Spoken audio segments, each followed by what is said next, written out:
जय हिंद दोस्तों, कैसे हो आप सभी लोग। उम्मीद है मस्त बिंदास होंगे और अपनी पढ़ाई बहुत अच्छे से कर रहे होंगे।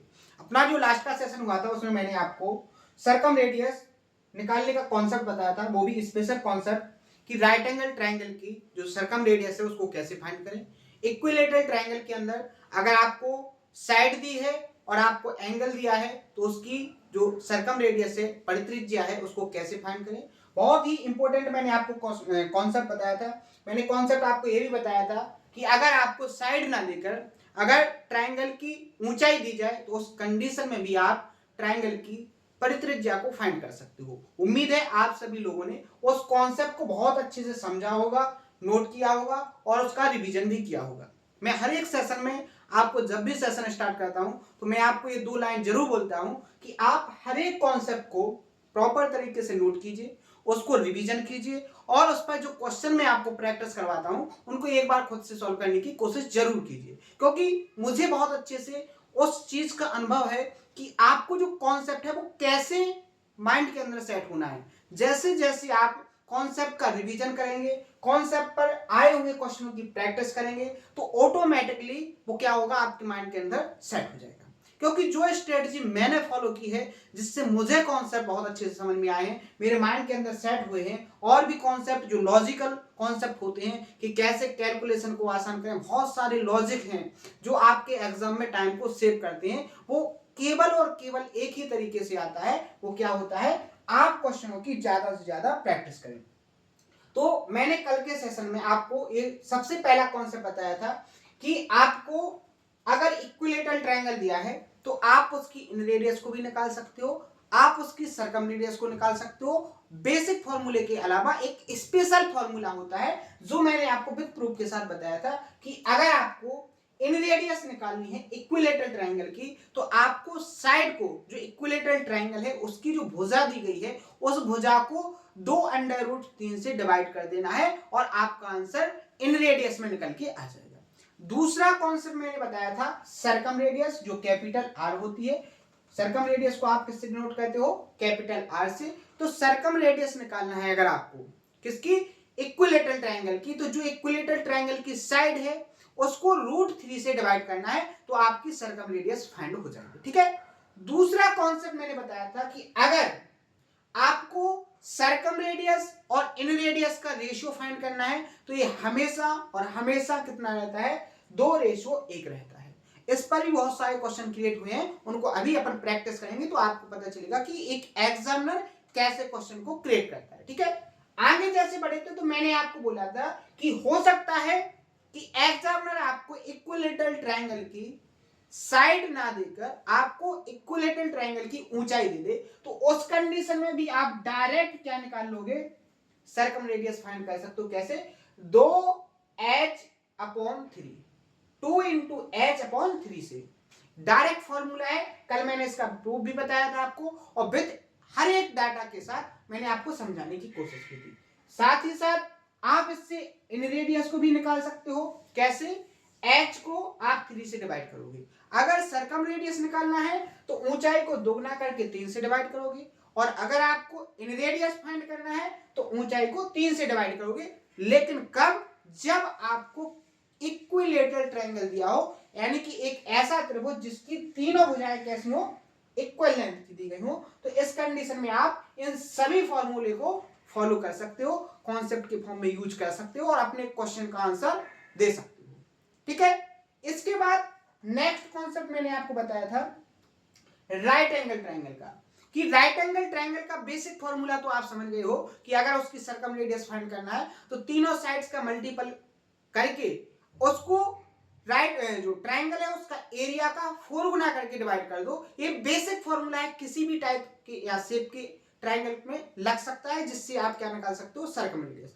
लेकिन राइट एंगल में एक स्पेशल कॉन्सेप्ट होता है जिससे आप सेकंडों में फाइंड कर लोगे कि इसकी सरकम रेडियस क्या है। तो मैंने आपको विद प्रूफ के साथ डायग्राम से भी समझाया था कि अगर राइट एंगल ट्रायंगल दिया है तो उसकी जो परित्रिज्या होती है, जो सरकम रेडियस होती है, वो क्या होती है, हाइपोटेनियस का आधा। क्या होता है, हाइपोटेनियस का आधा। और ये हाइपोटेनियस का आधा क्यों होता है, मैंने आपको इसका डायग्राम से भी समझाने की कोशिश की थी और इसका प्रूफ भी आपको दिया था। ठीक है। इसके बाद नेक्स्ट कॉन्सेप्ट बताया था मैंने आपको कि आपको यदि एग्जामिनर यहां पर आपका होता है ऑर्थो सेंटर और यहां पर होता है आपका सेंट्रॉइड केंद्र, तो मैंने आपसे बोला था कि सेंट्रॉइड और ऑर्थो सेंटर के बीच की जो डिस्टेंस है ये वाली, ये क्या होती है आपकी h/3। और बात करें सरकम सेंटर से सेंट्रॉइड तक की डिस्टेंस, ये क्या होती है अपनी h/6। आगे मैं फिर भी एक बार इसको एक्सप्लेन करूंगा, इसका प्रूफ भी दूंगा, लेकिन यहां भी मैंने आपको समझाने की कोशिश की थी। तो उम्मीद है ये जो कॉन्सेप्ट है, ये जो आपके बहुत इंपॉर्टेंट कॉन्सेप्ट हैं, इनको आपने नोट किया होगा, रिवीजन किया होगा, और इस पर मैं आज क्वेश्चनों की प्रैक्टिस कराऊंगा, तो उनको भी बहुत शानदार तरीके से आप लोग करोगे। ठीक है, तो आइए स्टार्ट करते हैं। लेकिन अगर कोई नया है तो एक रिक्वेस्ट है कि आपको कॉन्सेप्ट पहले समझना चाहिए, तो उसके लिए आप लास्ट का सेशन जरूर देखें, उसके बाद यहां से आप आगे के लिए कंटिन्यू करें। ठीक है, आगे बढ़ जाए। तो आप यहां पर देखो कि बिल्कुल आपने क्वेश्चन को देखते ही सॉल्व कर लिया होगा। कैसे? आपको पता है कि क्वेश्चन में बोला गया है कि एक ट्रायंगल है जिसकी भुजाएं 11 सेंटीमीटर, 60 सेंटीमीटर और 61 सेंटीमीटर हैं। आपको ट्रायंगल की क्या निकालना है? आपको ट्रायंगल की सर्कम रेडियस यानी कि परित्रिज्या फाइंड करना है।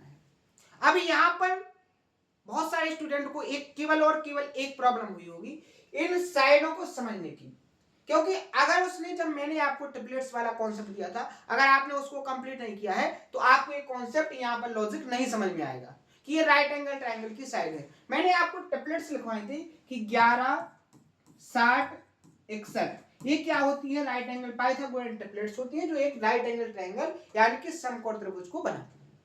समकोण त्रिभुज में जो सबसे बड़ी भुजा होती है वो क्या होती है? हाइपोटेन्यूस, यानी कि आपका जो हाइपोटेन्यूस होगा वो क्या होगा? 61 होगा। आपको क्या निकालना है? Circum radius. तो सर्कम रेडियस बेसिकली आपकी हो क्या जाएगी? हाइपोटेन्यूस का आधा, यानी 61 का आधा करोगे तो क्या आ जाएगा? 30.5, यानी कि 30.5 सेंटीमीटर। तो यहां पर आपका आंसर क्या हो जाएगा? A correct answer. समझ में आ गया? अब देखो टेम्पलेट्स जो मैंने आपको समझाई है, जो मैंने आपको लगभग 15 से 20 टेम्पलेट्स जो मैंने आपको लिखवाई थी, उनको याद जरूर करना पड़ेगा, क्योंकि टेम्पलेट्स के डाटा में बहुत ज्यादा कॉन्सेप्ट से क्वेश्चन क्रिएट किए जाते हैं। ठीक है, तो देखो एक क्वेश्चन आपको समझ में आ गया होगा। नेक्स्ट यहां देखो, ये भी सिंपल क्वेश्चन है। एक त्रिभुज की भुजाएं 56 सेंटीमीटर, 90 सेंटीमीटर और 106 सेंटीमीटर है। आपको इसकी क्या निकालना है? परिधि यानी सर्कम सर्कल की जो सर्कमफ्रेंस है, जो परिधि बोलते हैं अपन, यानी अगर ये सर्कल बना है तो ये सर्कल को बनाने में जितनी अपन ने लाइन यूज की है, इसकी टोटल लंबाई कितनी है?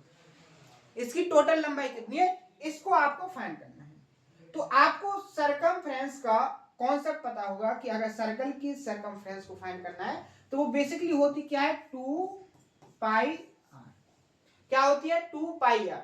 आप यहां ऑप्शन में देखो, हर जगह हर एक ऑप्शन में पाई लगा है, तो आपको पाई तो आप ऐड कर दोगे केवल अगर आपको आर की वैल्यू फाइंड हो जाए। आर यहां पर है क्या? रेडियस है क्या? रेडियस। अगर आपको यहां से रेडियस फाइंड हो जाए तो आप सर्कल की सर्कमफ्रेंस को फाइंड कर सकते हो। अब आप यहां पर देखो, आर आप कैसे निकालोगे, सर्कम रेडियस कैसे निकालोगे, तो वो आप यहां पर देखो। आपको 56, 90 और 106 जो साइड दी गई हैं, इनके अंदर एक लॉजिक है। लॉजिक क्या है? Pythagorean triplets. कैसे? एक मैंने आपको ट्रिपलेट्स कंप्लीट करवाई थी, 28, 45, 53। कौन सी ट्रिपलेट्स? 28, 45, 53। और मैंने आपसे बोला था कि अगर आप किसी भी पाइथागोरन ट्रिपलेट्स में या डिवाइड कर दो सेम नंबर से या सेम नंबर से मल्टीप्लाई कर दो तो वो ट्रिपलेट्स ही रहती है। इस ट्रिपलेट्स को एग्जामिनर ने क्या किया है? इसको दुगना कर दिया है। ठीक है, तो आप यहां पर देखोगे ये क्या हो जाएगा अपना 106। ये आपका जो 106 है ये आपका हाइपोटेनियस हो जाएगा। हो जाएगा कि नहीं हो जाएगा? आपको फाइंड क्या करना है? R circum radius. Circum radius कैसे निकलेगी? हाइपोटेनियस का आधा। 106 का आधा करोगे तो कितना आ जाएगा आपका? 53। आपको सर्कम फ्रेंस निकालना है यानी परिधि निकालना है, तो क्या होगा? 2 पाई। तो आपको हर एक ऑप्शन में रखना है। आर की वैल्यू को कितना रखोगे आप? 53 इंटू पाई। क्या हो जाएगा आपका? 106 पाई। और ऑप्शन नंबर बी यहां पर क्या हो जाएगा आपका? Correct answer. क्लियर है? किसी को कोई प्रॉब्लम, कोई दिक्कत? बहुत आसान तरीके से आपको समझ में आ गया होगा। आगे बढ़ जाए, नेक्स्ट क्वेश्चन।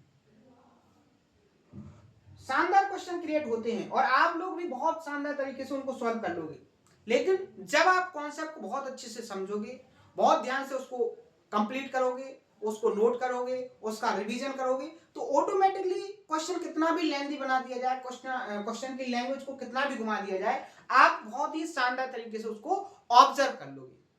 लेकिन इसकी एक प्रोसेस होती है। प्रोसेस क्या है? आपको हर एक कॉन्सेप्ट पर काम करना स्टार्ट करना पड़ेगा। आपको अपने अंदर एक मोटिवेशन लेना पड़ेगा कि जो कॉन्सेप्ट मैंने समझा है उसको कैसे भी करके टाइम जैसे भी मैनेज हो निकालना है और उस पर बहुत ज्यादा रिवीजन करना है। तो आपको उससे रिलेटेड जब आगे कॉन्सेप्ट बनेगा तो वो आपके माइंड के अंदर ऑटोमेटिकली बनेगा कि अब इससे ये वाला कॉन्सेप्ट बन सकता है। यही तो है मेथड, यही मेथड है, यही विधि है, यही स्ट्रेटजी है कि आप सिलेबस को कैसे कंप्लीट करो। अगर आप ऐसे समझते समझते करोगे, दूसरे के द्वारा समझाते, कि आप जब दूसरा समझाए तभी मैं उस कॉन्सेप्ट को कंप्लीट करूंगा। जैसे मान लीजिए एक एग्जांपल के थ्रू आप समझिए, जैसे आप एक कंपटीशन एग्जाम की तैयारी करते हो।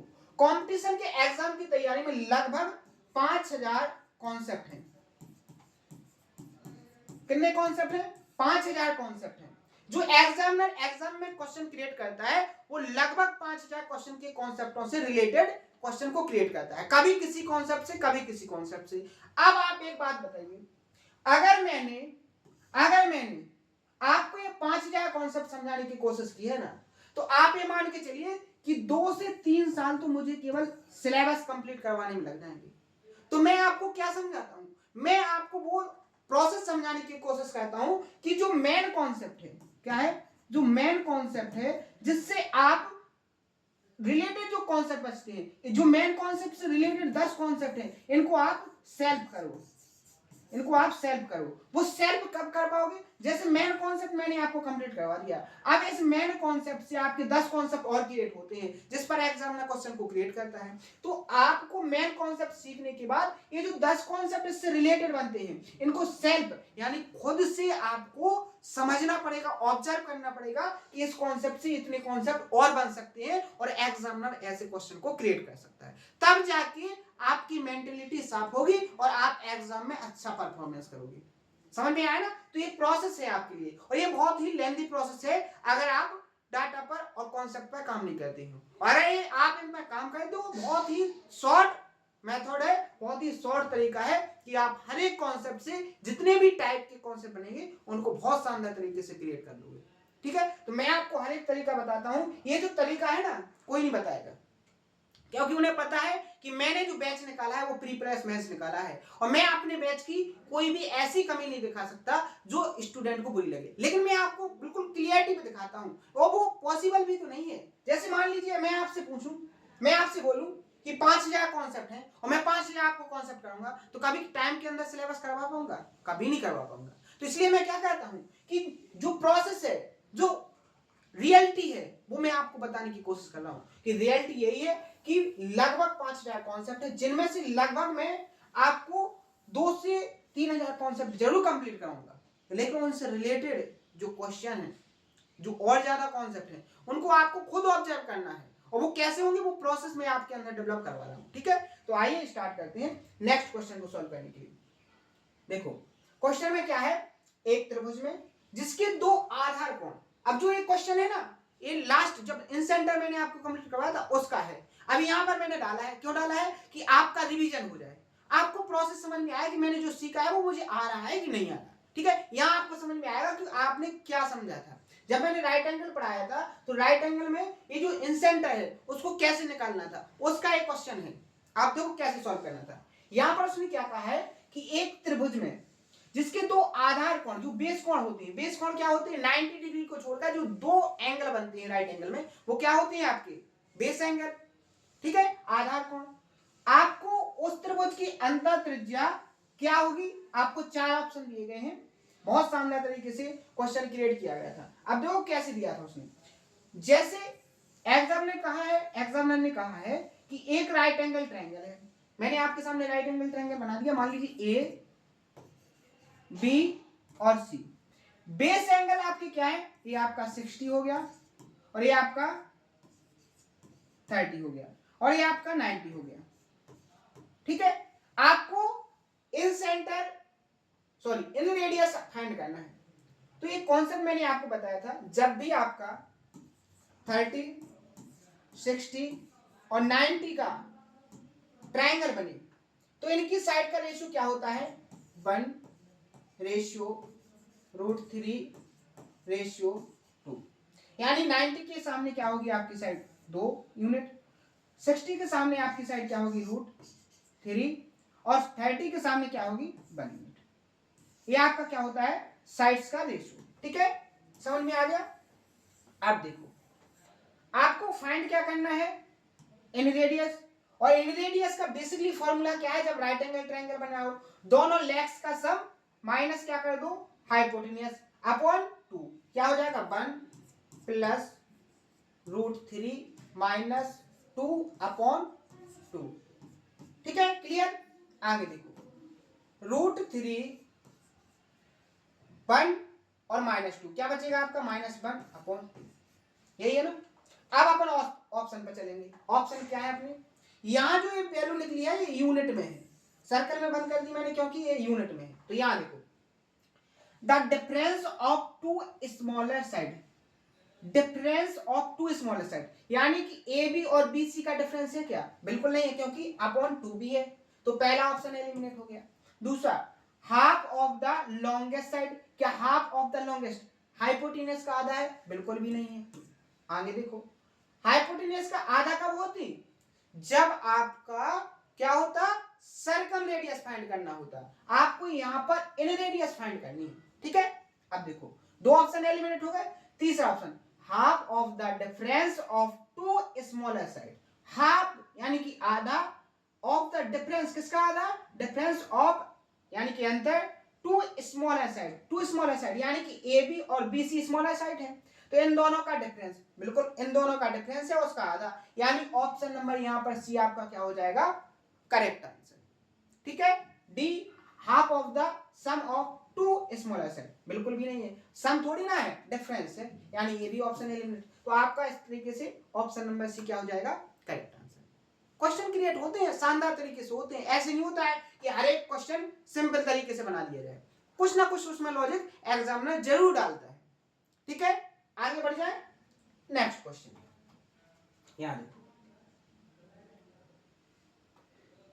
यहां भी क्वेश्चन को थोड़ा बहुत अच्छी लैंग्वेज के साथ क्रिएट किया गया। क्या है, यहां पर ए बी व्यास है, यहां जो ये ए बी है वो आपका क्या है व्यास है।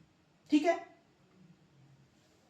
6.5 सेंटीमीटर त्रिज्या का एक वृत्त है, अगर ए बी व्यास है तो यहां त्रिज्या 6.5 है, तो व्यास कितना हो जाएगा आपका 13, ए बी की लेंथ कितनी हो जाएगी 13। ठीक है, यदि जीवा सी ए 5 है, सी ए की लेंथ कितनी होगी 5, तो आपको त्रिभुज एबीसी का एरिया फाइंड करना है, एबीसी का एरिया फाइंड करना है। यहां पर अगर आपको एक साइड बीसी पता चल जाती तो आप नॉर्मल तरीके से हीरोन्स का फॉर्मूला लगा के एरिया फाइंड कर लेते, लेकिन यहां एक कॉन्सेप्ट आपको ऑब्जर्व करना पड़ेगा। वो कॉन्सेप्ट क्या है, मैंने आपको कॉन्सेप्ट बताया था कि अगर कोई सर्कल है, सर्कल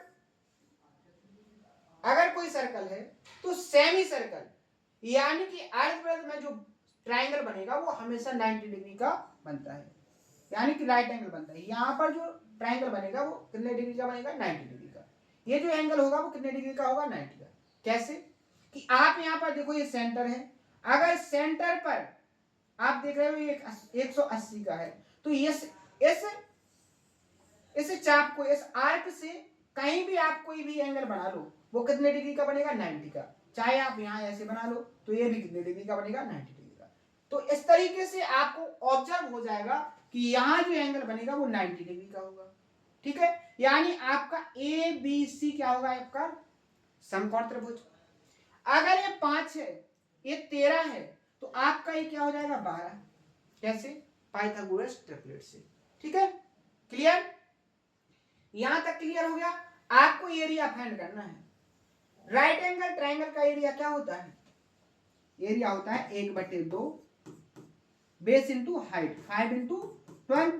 आप यहां पर देखोगे 6 और 6 पंचे 30, क्या आ जाएगा 30 स्क्वायर सेंटीमीटर, यानी ऑप्शन नंबर बी यहां पर क्या हो जाएगा करेक्ट आंसर।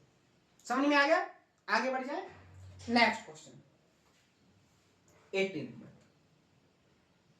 यहां देखो एक त्रिभुज एबीसी में एंगल भी 90 डिग्री का है और AB प्लस BC की जो लेंथ है वो 4096 सेंटीमीटर है। तो आपको परित्रिज्या और अंतर त्रिज्या का जो योगफल है उसको फाइंड करना है। यहां आपको एक लॉजिक भी पता चलेगा, एक कॉन्सेप्ट देखो कैसे। उसने क्या बोला है कि ABC एक राइट एंगल ट्राइंगल है, ABC ये आपका हो गया राइट एंगल ट्राइंगल, ठीक है। जहां पर बी एंगल आपका 90 डिग्री का है और AB और BC का जो सम है वो 4096 है। आपको परित्रिज्या यानी कि कैपिटल R और अंतर त्रिज्या यानी कि स्मॉल r का सम फाइंड करना है। तो आप एक बात बताइए कि आपको राइट एंगल ट्रायंगल की अगर परित्रिज्या निकालना है तो फॉर्मूला क्या होता है, सर्कम रेडियस का क्या होता है h/2 प्लस इन रेडियस का क्या होता है perpendicular plus base minus hypotenuse upon 2। आप इसको जब सॉल्व करोगे तो एलसीएम कितना आ जाएगा 2, ठीक है। हाइपोटेनियस से हाइपोटेनियस कट जाएगा क्योंकि प्लस माइनस का है, तो क्या आ जाएगा P प्लस बी, और P प्लस बी है क्या बेसिकली परपेंडिकुलर अपॉन बेस। आपको दिया क्या गया है, आपको दिया गया है कि AB और BC का सम 4096 है, यानी P प्लस बी की वैल्यू कितनी है 4096। आपको R प्लस स्मॉल r की वैल्यू को फाइंड करना है, तो इसका क्या हो जाएगा आधा, कितना हो जाएगा 2048, और ऑप्शन नंबर सी यहां पर क्या हो जाएगा करेक्ट आंसर। क्लियर है, समझ में आया? तो देखो आपने जब क्वेश्चन को रीड किया होगा ना तब आपको ऐसे फील हुआ होगा कि आपको दिया क्या है, ऐसे तो नहीं है क्वेश्चन में कुछ मिस्टेक दी हो, ऐसा तो नहीं कि यहाँ पर स्क्वायर करना हो एग्जामिनर को भूल गया हो, ऐसा कुछ नहीं है। आपके माइंड में जो आ रहा है ना उसको निगलेक्ट किया करो।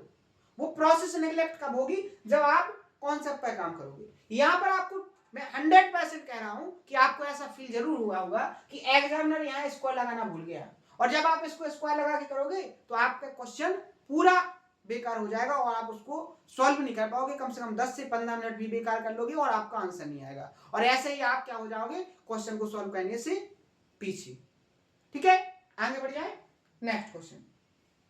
ऐसे क्वेश्चन जब सॉल्व करते हैं ना तो माइंड में एक अलग ही मोटिवेशन आता है, अलग ही खुशी की लहर दौड़ती है कि हाँ मुझे कुछ ना कुछ समझ में आया है, क्योंकि आपने सीखा तो क्या है इन रेडियस सर्कम रेडियस को फाइंड करने का। अब इससे कॉन्सेप्ट क्या क्रिएट हो गया, नया कॉन्सेप्ट ये बन गया। अब ये कॉन्सेप्ट आपको समझाया थोड़ी ना जाएगा, ये तो आपको खुद से जब आप क्वेश्चन की प्रैक्टिस करोगे ना तो क्वेश्चनों में मिलेगा ना, ठीक है ना, तो कॉन्सेप्ट ऑटोमेटिकली आप बनाना सीख जाओगे। ठीक है, आगे बढ़े नेक्स्ट क्वेश्चन। देखो ये है बहुत तगड़ा क्वेश्चन, ये मेंस में पूछे जाने वाला क्वेश्चन है। तगड़ा क्वेश्चन कैसे समझो, यहां पर एक क्वाड्रिलेटरल दिया है PQRS जिसमें SR 70 है और एंगल PQR 122 है और एंगल PSR आपका 116 है। तब आपको QS की लंबाई को फाइंड करना है। यहां देखो डायग्राम भी ऐसे बनाना है कि आपको लगे कि हाँ ये एंगल, देखो दोनों एंगल कैसे दिए हैं क्वाड्रिलेटरल के 90 से ज्यादा यानी ऑब्टूज, तो आपके एंगल वैसे ही बनने चाहिए कि एंगल लगे कि वो 90 से ज्यादा है। ठीक है,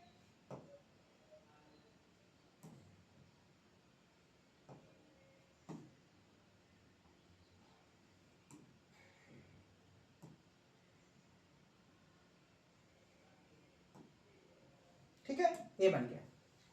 आप यहां पर देखोगे P Q R S, P Q R आपका कितने का है, P Q R ये जो एंगल है वो 122 का। आगे देखो PSR, PSR ये जो एंगल है वो 116 का। आपको SR 17, ठीक है, SR कितनी है 17। यहां पर यहां जो खेल है वो ऑब्जर्वेशन का है। ऑब्जर्वेशन का कैसे, आपको मैंने क्या बताया था कि आपको अगर कोई सर्कल दिया है, आपको यदि कोई सर्कल दिया है और इसके सर्कल पर अगर इसके सेंटर पर जो एंगल बनेगा सरकमफ्रेंस पर उसका आधा बनेगा। मान लीजिए आपने एक आर्क लिया है और इससे सेंटर पर अगर यहां पर 2 थीटा एंगल बनता है तो इसी आर्क से आप सरकमफ्रेंस पर कहीं पर कोई एंगल बनाओ, ये क्या होगा आपका थीटा होगा। एक कॉन्सेप्ट मैंने आपको बताया था। तो यहां देखो एग्जामिनर ने बहुत लॉजिक लगाया है। कैसे कि आप यहां पर देखोगे यहां पर ये एंगल कितना है 116। अगर मैं आपसे इस एंगल की वैल्यू पूछूं तो क्या होगी, 360 से आप 16 को माइनस 116 को माइनस करोगे तो क्या आ जाएगा आपका 244। ये जो एंगल होगा वो कितना होगा 244। और आप यहां पर देखोगे ये जो एंगल है इसका आधा है, या आप कह सकते हो कि ये जो सेंटर पर बना एंगल सरकमफ्रेंस पर बना एंगल का आधा है।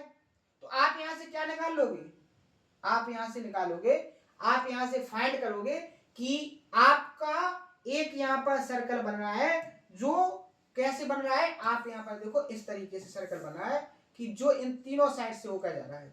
इस तरीके से एक सर्कल बना है, यहां पर इसका सेंटर है, ठीक है, समझने की कोशिश करना। यहां पर सरकमफ्रेंस है, कैसे देखो ये जो क्या है सर्कल, आप यहां पर देखो ये सेंटर, ठीक है।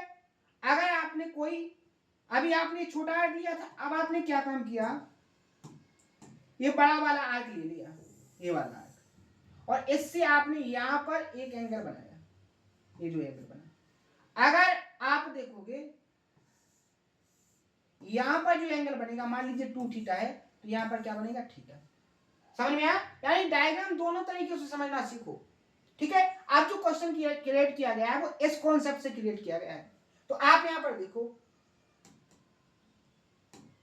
आपका यहां से अगर ये सेंटर है तो ये भी कितना हो जाएगा 17, क्योंकि सेंटर से यहां तक की डिस्टेंस आपकी क्या है 17। ये आपकी आर, ये भी आपकी आर, ये भी आप सॉरी ये भी आपकी क्या है आर। तो ये तीनों लेंथ कैसे होंगी, इक्वल होंगी। अब आपने एग्जामिनर ने आपसे ये पूछा है, हो सकता है आप एग्जामिनर ये पूछ ले, तो ये भी कितना होगा 17। तो ऑप्शन नंबर सी यहां पर क्या हो जाएगा आपका करेक्ट आंसर। समझ में आ गया, एक बार फिर से समझने की कोशिश करना, वीडियो को फिर से देखना, हर एक चीज समझ में आ जाएगी, ठीक है। आगे बढ़ जाए, नेक्स्ट क्वेश्चन, आज के सेशन का लास्ट क्वेश्चन, इसके बाद अपन सेशन को फिनिश करेंगे, आगे के कॉन्सेप्ट को कल सीखेंगे, ठीक है। यहां देखो, यदि त्रिभुज की भुजाओं का जो अनुपात है वो 4:5:7 है, आपको परित्रिज्या और अंतःत्रिज्या फाइंड करना है। यहां पर समझो, आपको जो ट्रायंगल दिया है यहां पर ना तो इक्विलेटरल ट्रायंगल है और ना ही आपका राइट एंगल ट्रायंगल है, क्योंकि ना तो आपको कोई ट्रिपलेट्स को फॉलो कर रहा है ये रेशियो, ना ही आपका इक्वल साइड को फॉलो कर रहा है। आपका ये हो गया बेसिक ट्रायंगल, ठीक है।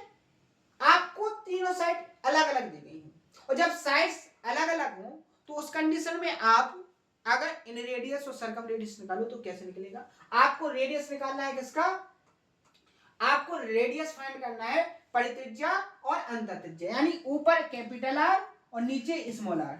अगर कैपिटल आर की बात करोगे तो क्या होता है a into B into C upon 4 delta, और अगर बात करोगे किसकी स्मॉल आर की तो क्या होता है डेल्टा अपॉन एस। इसको जब सॉल्व करोगे तो आपको क्या मिल जाएगा, यहां पर a इंटू बी इंटू सी, ये एस भी ऊपर पहुंच जाएगा, अपॉन में क्या हो जाएगा 4 डेल्टा का स्क्वायर। यहां देखो a की वैल्यू आप रेशियो की तरह रख लो, ठीक है। यहां पर देखो 4:5:7, एस की वैल्यू क्या हो जाएगी, तीनों को जोड़ो, 7 5 12 और 4 16, 16 का आधा करोगे तो क्या हो जाएगा 8। यहां पर देखो 4, आपको एरिया का स्क्वायर निकालना है, डेल्टा निकालोगे तो क्या होगा root S into S minus A into S minus B into S minus C. और आप यहाँ पर देखोगे आपको निकालना है स्क्वायर, आपको निकालना है स्क्वायर, तो यहाँ पर ये अंडर रूट क्या हो जाएगा, हट जाएगा। यहाँ पर ये अंडर रूट क्या हो जाएगा, हट जाएगा।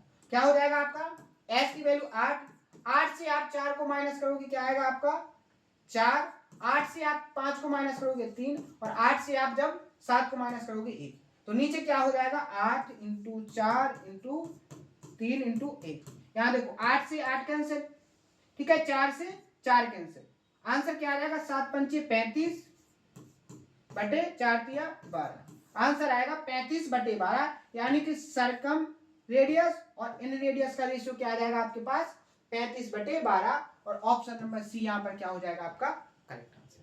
तो इस तरीके से आपको क्वेश्चन को सॉल्व करना है, हर एक कॉन्सेप्ट को ऑब्जर्व करना सीखना है। तो आज के सेशन में मैंने जो आपको क्वेश्चन प्रैक्टिस करवाए हैं, उम्मीद है आपको बहुत अच्छे समझ में आए होंगे। कल अपन यहाँ से आगे जो कॉन्सेप्ट है उनको सीखेंगे, उसके बाद अपन क्वेश्चनों की प्रैक्टिस करेंगे। तो यहाँ तक आपको अगर कोई डाउट आया हो तो उसको कमेंट बॉक्स में बताएं, आपके हर एक डाउट को पूरी तरीके से सॉल्व किया जाएगा, हल किया जाएगा, शानदार तरीके से समझाया भी जाएगा। अगर सेशन पसंद आए तो उसको लाइक शेयर जरूर करें। आज के सेशन में इतना ही, मिलते हैं नेक्स्ट सेशन में इसी जोश और उम्मीद के साथ। Thank you.